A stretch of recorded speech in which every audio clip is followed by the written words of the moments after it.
ಅವ್ರಿಗೆ ಸಿಕ್ಕಿದ್ದು ಕೂಗು ಎಷ್ಟು ಕೇಳಿಸ್ತು ಅಂದ್ರೆ ನಮ್ ನಿಜವಾಗ್ಲೂ ಕಿವಿ ತೂತಾಗಷ್ಟಿತ್ತು. ನಮ್ಗಲ್ಲಿ ಆಚೆ ಬರ್ಬೇಕಾದ್ರೆ ನಮ್ಗೆ ಇಲ್ಲಿ ಫೋನ್ ನೋಡು ನಮ್ಗೆ ಅಲ್ಲಿ ಗೊತ್ತಾಗ್ತಾ ಇದೆ.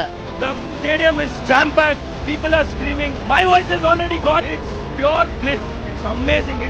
It's really beyond words to watch a game at the stadium for me. RCB ಅಂದ್ರೆ ಒಂದು ಹವಾ is RCB. I don't think so you will find this anywhere else. Hands down, Chinnaswamy and RCB is the best pair in the world. ಪ್ರತಿಯೊಂದು ಉಸಿರು RCB ಅಂತ ಇದೆ.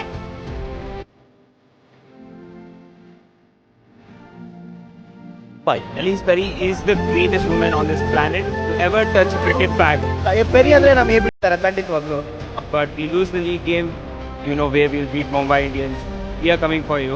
RCB is an emotion and ಅದು ಯಾವತ್ತೂ ಮುಟ್ಸಕ್ ಆಗಲ್ಲ. ಅದನ್ನ ಸೋದ್ರು ಒಂದೇ ಗೆದ್ರು ಒಂದೇ. ಒಳ್ಳೇದು RCB.